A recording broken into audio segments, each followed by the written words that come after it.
Yes. Hi, Nick. How are you? Good. How you doing? I'm doing well. I am. Have you ever heard of that, like, diamond art? I don't know. It's it's this thing I've gotten really into just the last couple days, and I can't seem to stop. I have this ghost face scream one, and it's like you put these little, I don't know, they're kind of like plastic gems on this like paint by number picture that's sticky.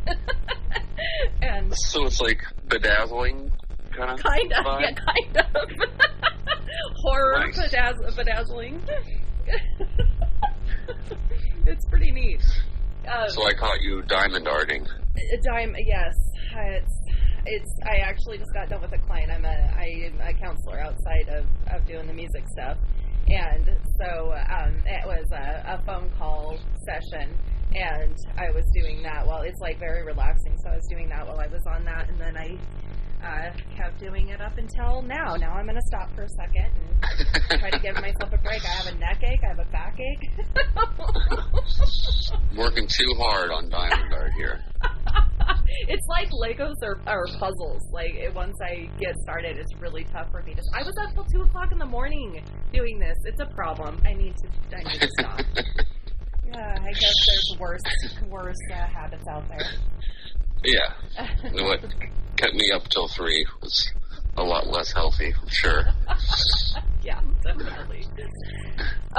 Okay, so this album, oh my gosh, I've listened to Baroness since the very beginning, and I loved it in the beginning. I have loved the evolution. This album is next level. I can't stop listening to it. It's so good. Did you guys? Awesome! Thank you. Oh, it's just a whole other next level album.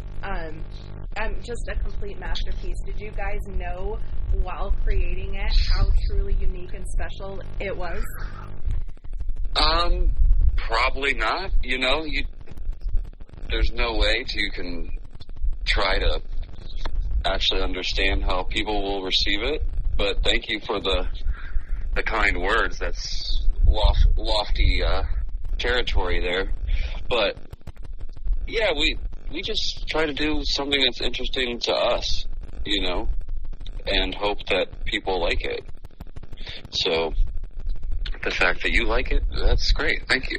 Oh, I don't just like it. I love it. Like it's a very unique thing to love something initially so much, like something that doesn't necessarily need to grow on you, but love it initially so much that you just want to listen to it over and over. There's so much music out there, you know, that we have this whole smorgasbord of bands and music to listen to, and so sometimes listening to the same thing, you know, can sometimes become monotonous, but I don't see that happening with any Baroness fans with this album. It's just that good. Is there a theme? I feel like there's like a kind of theme in this one. Correct me if I'm wrong, but is there like a life and death or just death in general theme here? I mean, definitely. All the songs definitely have a running theme of, you know, of loss and death. And I think that's part of why the album title ended up working so well, too. You know, it's one of those things we were, like, toying around with, because, like, leaving the colors is a big deal. Like, John had started that idea so long ago, so we really, like, poured over what the hell to call this thing, because you're, like, leaving this idea that was so strong, you know? Mm-hmm. And, like, materials that come up, but the fact that stone works with, you know, the headstone, you know, it's like it's definitely, like, the visual element is already in there with that particular title. Yeah, and there's, you know, everybody has to deal with that. Mm-hmm. That's the main part of being human, is that we're not going to be here forever. And so, you know, I think John definitely worked through some stuff writing this record with that, because it's definitely about loss, you know. Yeah. glad that there was some catharsis there. Like you said, it is a part of life, so hopefully for all of you, I know it's a little bit different with him doing the lyrical aspects of it, but even just being a part of the musical composition, hopefully you guys were able to get some healing through that as well. Yeah. Yeah, I mean, I don't know what the music's about when I'm recording bass parts 3 years ago, but yeah. Right. So tell me about Choir and the Dirge. Pretty much seem to, well, the whole album really kind of just flows all the way through. It's not really one I think people should be picking songs here and there from. I feel like it's one that really needs to be listened. I mean, all albums should be that way, but this one in particular has a very distinct flow. But especially Choir and the Dirge seems like they're ones that, like, it's like the, what are those, Live and Love and Made, and what's the two Led Zeppelin songs that are always played together? Oh, right, yeah. I can't remember what they are, but anyways, I yeah. feel like the Choir and the Dirge are two of those. Tell me about those songs and the writing process for those songs, because it's very, very different. I mean, I think what's funny is I always mix up, they're the ones that just, like, we always would just go into the Dirge after playing that, just when we were jamming. So it just seemed like it made sense. But you know what? I think I'm still on working titles in my mind. I have that happen so often in interviews. They're like, wait a minute, which one is that one? Okay, is that one? And they have, totally different names for them. Yeah, I always... But yeah, that's, Choir and the Dirge. Let me see if I know which one we're talking about here. Dirge is the one where you guys are kind of harmonizing. It's almost like a Lord of the Rings, like, oh my gosh, what are those called? Dwarves harmonizing type? Yeah, it's like a tradition. It's like them playing acoustic guitars, and right? I'm trying to remember if there was acoustic guitars in there.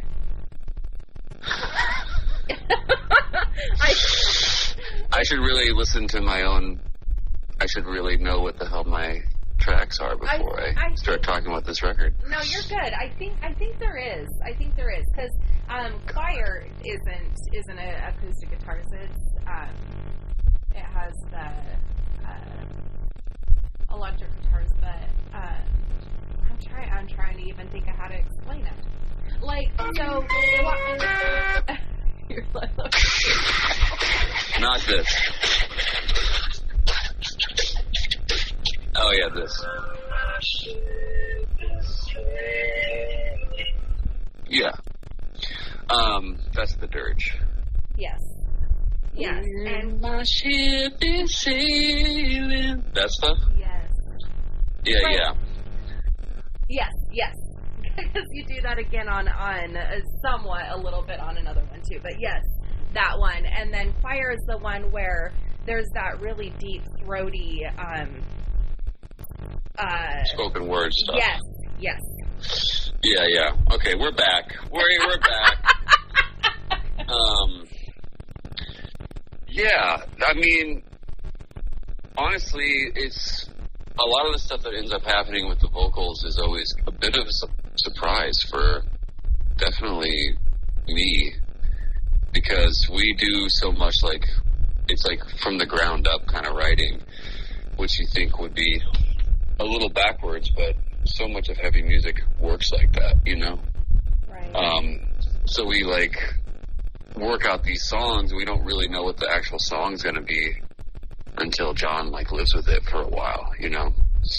And on this one, it was living with it for a couple of years, so we didn't...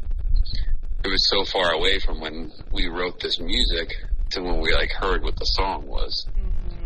Because the song ends up being, like, whatever the vocal is, you know? That's what people attach to it. So you can think you understand what this music is going to be like, but then vocals can just really change the whole thing. Like, I've never heard him do that kind of, like, spoken wordy stuff, you know? And I first heard that, I was like, what the hell is this, dude? What are you doing here? It's incredible. It's So good. I think he kills it, and I think it's like my favorite part of the record now. That 3-song little linked together bit is like, yeah, I think we like accidentally like wove this really cool, really dark like story through like a big chunk of this record, which is like, so sometimes these things kind of like reveal themselves because it wasn't, the dirge wasn't necessarily meant to be there. It's something that John and Gina had written together. They went up to try to do like a vocal weekend, rented a cabin, were roughing it in the woods trying to make some music, and they ended up writing a whole new song that ended up like occupying that space and like becoming part of the theme of the record. The record opens up with like a throwback to that, and so it's definitely like an important part of the song, but that's not something we like planned necessarily. That's crazy. It's just kind of what happened. That's crazy because it definitely sounds like it belongs together. And that is something else, that I recognize with the end of the last track and then the beginning track kind of, almost seeming as one. I think that's probably another part of why I'm just like, yep again, because it's not finished yet. It's still, you're at the middle of a song, and then the beginning of the album is the last part of that song. Right. Yeah.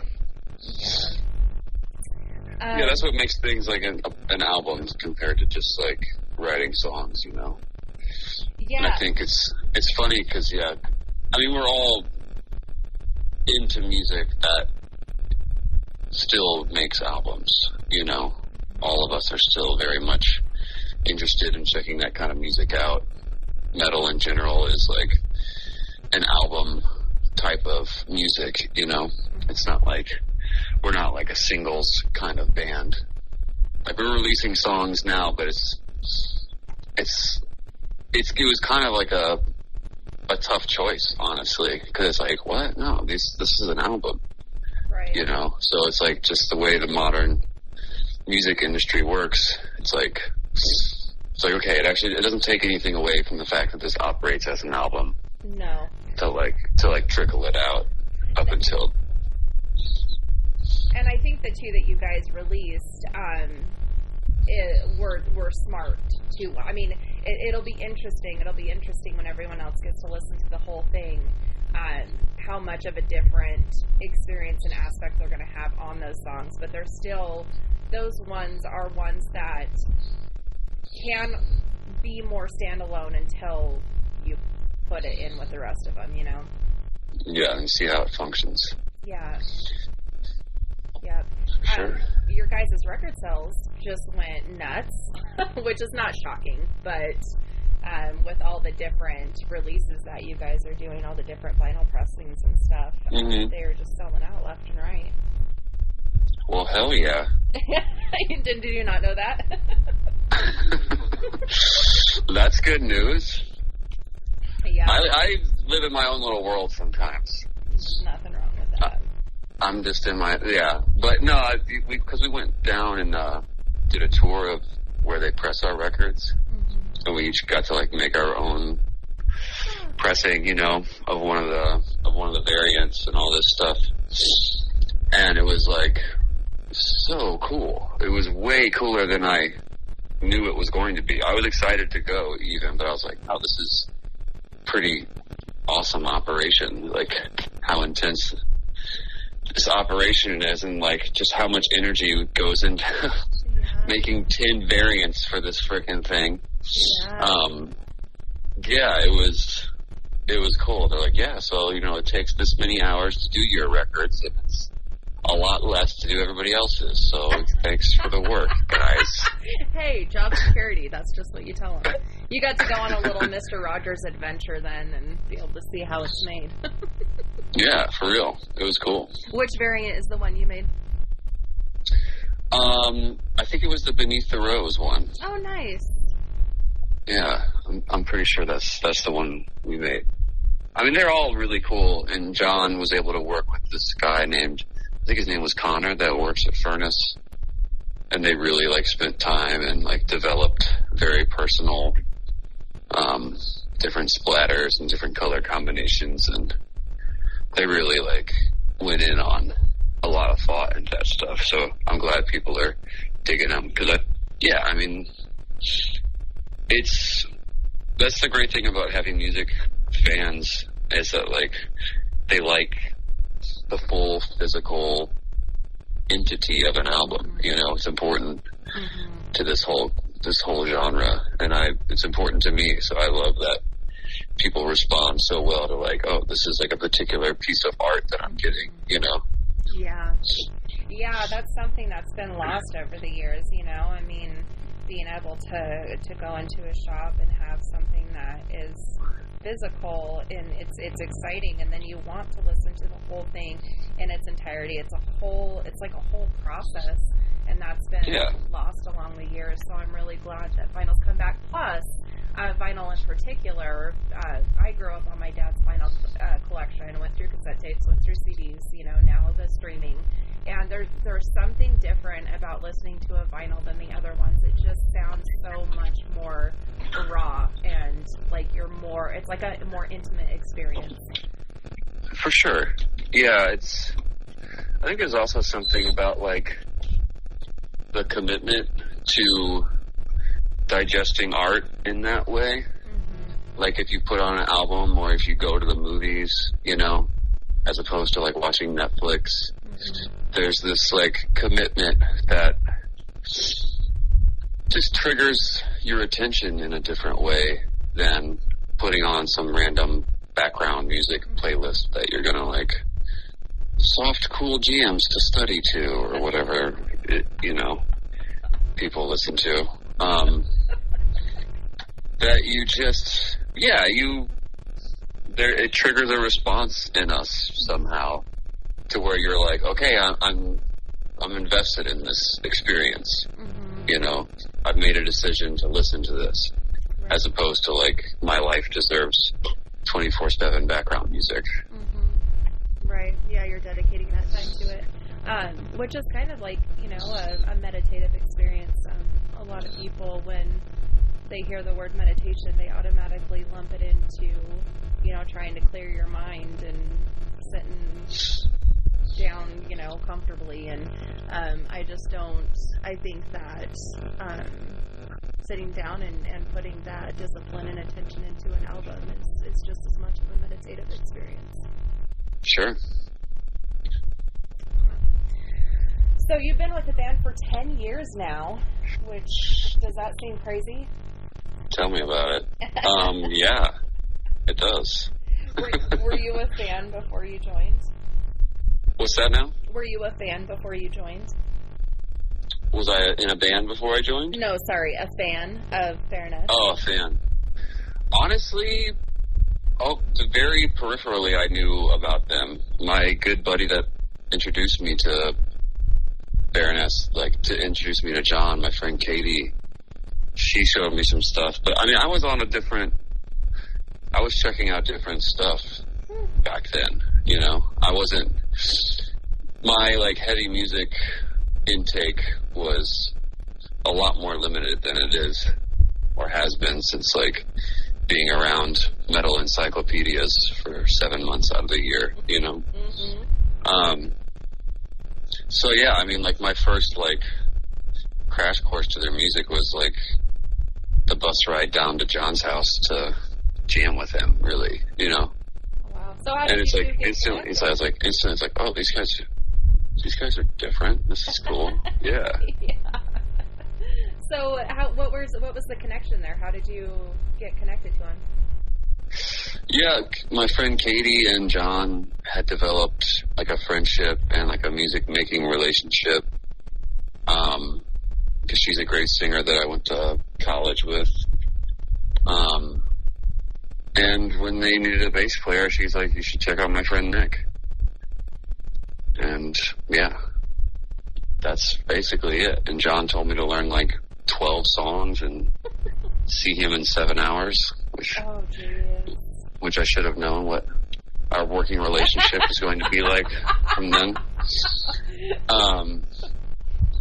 But yeah, I'm a quick learn, so I did that and went down there and yeah, jammed for a little bit. And he's like, "All right, cool. Well, here's the tour schedule.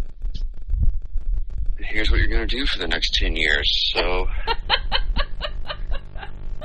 yeah, he definitely seems like a workhorse. So, but I mean, so what? This is the third album that you've done with him now. Is that right?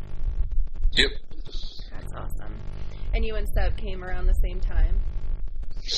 Yeah, they pretty much the exact same time. They had done a little, like, we're okay show in Philadelphia and one in Vegas. Mm-hmm.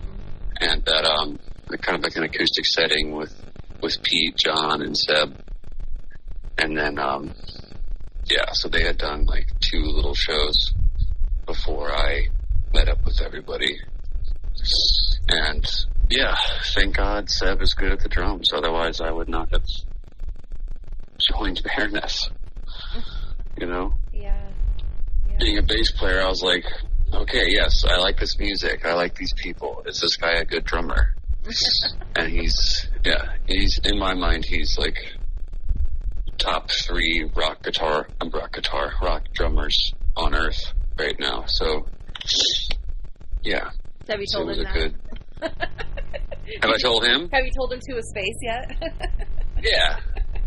Of course. That's good. Yeah, like drunken, loving brother conversations, yeah. So, being on the inside, did you feel a huge musical shift and dynamic change when Gina came on? I mean, just by default, of course, you know, there's no way it's not going to be different. I think, I mean, Pete and her are definitely 2 completely different beasts, you know? For sure. So it's, and she's awesome. And the thing about Gina that's so cool is that she's constantly getting better. Like, she's a monster compared to what she was when she joined, and she was a monster then, you know? She's a very curious musician and likes to push herself and wants to be challenged and wants to be working. And so I think, it's been awesome to, watch her get this identity inside of this band too. Because I think, you have a preconception of whatever endeavor is going to be like before you join it, you know? And I think because she joined us and then we made Gold and Gray, which isn't exactly a run-of-the-mill metal album, you know? Right.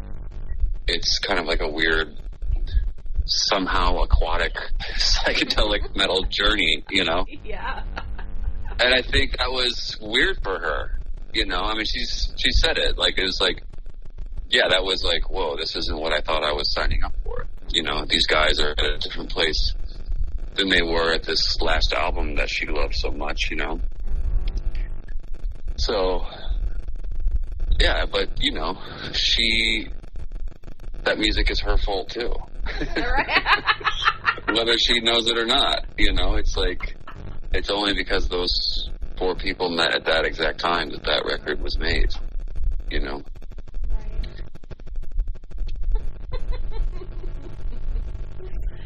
So with Stone, if someone was asked you to describe it, how would you describe this one? I think this one is, I think it's more like, it feels like more stripped down to like a more like basic primal version of what we are as musicians, you know, and the music that we're like, just where we're at musically, because it's definitely like heavier riffs, but there's like, it's still very like proggy, you know. I can't, for lack of a better word, we when the four of us play together, just what continues to happen is like we're on this journey of like this psychedelic meets prog meets like metal place, you know? Because John is an awesome riff writer and constantly comes up with just like very interesting, very personal to him guitar parts, you know? And me and Seb, we like to make things as like groove based as possible, you know? We want people bobbing their heads. And we just kind of like, this one like takes its time in a really cool way, I think, you know? Where we're just like letting things ride and like just beating things over the head a little bit more on this one, you know? I think it's very creative. I think you guys have done a lot of different things that I haven't heard you guys do in the past before. And that's one of the things that plus the lyrical elements. I think the mixture of the two just create a very different experience. I mean, you guys get more and more emotional as the years go on in, you know, the best ways, and it just hits harder and harder. I don't know, maybe it's a my age thing, but I mean, I think that's a high compliment, you know? I don't think it's like necessarily like a rule, but you know, the older people get, sometimes artists like lose the ability to translate these kinds of things, you know, especially if I feel like the fact that like our lifestyle and where we're at is still in this more like DIY personal relationship with like our audience and how we tour and how we interact with each other as members of the band, that we're still like operating at this base level about like trying to make music that moves us first and foremost, and then hopefully that translates to other people, you know? Yeah. Well, it definitely did to me. It struck a big chord with me, and I just can't imagine that it's not going to with everybody. I know music is all opinion based, but when you already love a band and they are able to, I just think you guys get better and better, and I don't even know how that's possible.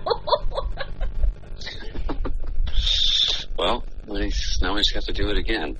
Yeah, so great. You guys Thanks. really have your work cut out for you. I don't know how you're gonna be able to top this one, but I don't doubt that you guys can't. Awesome. So, what are some things that you like to listen to, whether it's part of the rock metal genre or not? I just got on a Beach Boys deep dive. Yes. Which I was caught off guard by. I have so many great friends in New York and just all over the place that are like really great songwriters, and I just did 3 days with a friend of mine, Johanna Samuels, and part of what my favorite part about like being on the road is just, hey, show me something I don't really know about, you know? Show me the music you like.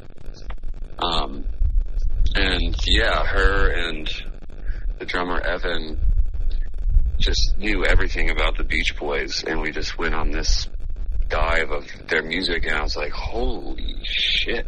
It's been since I was a kid where I listened to it, but I mainly listened to, you know, the surf songs. Kinda, yeah. Yeah, but there's this whole like dark psychedelic world in there that is just masterful. The songwriting, the lyrics, like how they're singing and all those arrangements, and once like different technologies start entering, like how they use synthesizers and how they use just recording practices, it's just insane. Just the breadth of music that they covered, and it's all interesting, you know, even the stuff you might not like. It's like, oh shit, they're really putting it all out there again, you know? Yeah, he's a musical genius. We got to see him spend, well, it was before COVID, but not super long before that. Might have been 2018. It was just Brian Wilson doing Pet Sounds, and obviously Al Jardine and Blondie and everything were there, but it was really amazing. He's definitely a genius at what he does, but it was so scary because he's older now, and so every time he'd get up from the piano, because he'd just get up and like walk off stage and then come back on, and I was like, oh my gosh, he's gonna fall again. I was so worried about him the whole time. This is it. Here we go. We're going to have to watch Brian Wilson fall now. I don't want to see this. It's going to make me sad. But no, it was incredible. They definitely, I don't think a lot of people, unless you do dig into them, realize how incredibly talented they are, because that's how you think of them. You think of them on the songs that you grew up with, which are just like fun beach surf songs. And yeah, which were, I don't know, kind of annoying. Right. They can be. Yeah, seem very superficial. Yeah, chill, guys. We get it. But no, it's, yeah, there's so much awesome stuff in there. And then, yeah, outside of that, that's another thing I've been really checking out. I don't know why I love Sheryl Crow sometimes. That pops up. Mm-hmm. And I could never escape listening to Meshuggah. Oh, yeah. They're my favorite. And I just, like, constantly go back and just recheck out all their music all the time. So good. The prog elements of Baroness even in there. Yeah, I mean, on a whole other level. Yeah, they're nuts. Nice. So yeah, you're kind of all over the board. That's nice. What are some things that you do outside of music, just for fun, like for entertainment? I mean, I just love. I mean, I go to a lot of shows, and that's not really outside of music, but I do a lot of that here in New York, and I'm really into boxing. So yeah, and I'm like finding more of a community inside of that. I just met a guy who's like a trainer, and he does like sparring sessions for artists in Tribeca, and he's like, dude, you know a lot. Why do you know so much about boxing? I was like, I don't know. He's like, you should come spar. I'm like, okay. How fun. So, yeah, I mean, I haven't done it yet, but just the fact that, I don't know, it's been really, really cool to check all that stuff out. And then now that, like, there's a bunch of big fights happening this year, that, like, to, like, meet these just awesome people that are also into this random thing I didn't think I would ever be into, you know? That's neat. What are some of your favorite shows that you've seen recently? On the TV machine? Well, you said you see a lot of shows. Go to shows. Yeah, I meant you. Those kind of shows. Yes. Okay, great. On the TV screen. I just went and saw Queens of the Stone Age at Forest Hills Stadium over the weekend. Freaking awesome. I love John Theodore is like one of my favorite drummers of all time. He's in that top 3 list with Sebastian. Nice. And so like getting to watch him play side stage and hanging with him, it was really, really sick. And I just went and got my mind blown by 2 friends of mine here in Brooklyn recently. The singer Katie Pink and my friend Will Grafe on guitar. They have this covers project they just started, and they just wrecked me. Just playing, like, they did Jeff Buckley's Lover, You Should Have Come Over. Huh. I'm not the biggest Jeff Buckley fan in the world. The songs are good, and, like, I was, like, just, like, totally losing my shit and crying in this little club with my friends, you know? I looked over at my buddy afterwards and we're like, shit, like, both like teary-eyed, like, oh my God, how are they doing this? I love those experiences. That's really awesome. Yeah, they were really, really, really awesome. Yeah, I love those emotional experiences at concerts the most. I cry every time I see Alice in Chains. I would not be surprised if I cried the next time I saw you guys with this album. Although I looked at your guys' tour, and it doesn't look like you guys are coming around here, but I'm hoping there's a few dates. Where are you based out of? In Boise, Idaho. Oh, okay. Yeah, I know it's kind of tough to get through here because it's so long in between areas, you know. But I'm surprised on this one because we're going so many places. I'm surprised it didn't. Well, I'm hoping that you guys are going to sneak in there. I saw a couple days in between. I think it was like Portland and Seattle, and I was like, oh, maybe they could dip in here. There's a few days open there. not that you guys deserve a break. We owe Boise a show anyway. What's that? We owe Boise a show, I believe. Yeah, it's been a while since you guys have been here. And I think last time it got canceled because COVID in the camp while on tour. Well, thank you so much for taking the time with me, Nick. I've really enjoyed chatting with you. This album again it's just so good. I'm really excited for everybody else to be able to hear it because I just see it doing really, really well. I appreciate that. Thank you for enjoying it and checking it out and taking the time to talk. Yeah. Well, I will. Every time you guys put something out, I'm definitely one of the first ones in line to hear what you guys are doing. And again, the evolution has been just phenomenal. John knows what he's doing with the people that he brings on with him, and it just gets better and better. So thank you guys for putting out awesome music, especially music that's so emotional, because I think that's so important for the world right now. It's a collective experience. Well, great. I hope to see Boise sooner rather than later. Yes, I hope so too. All right, well, have a good day. You too. Thank you. All right, bye-bye. Bye.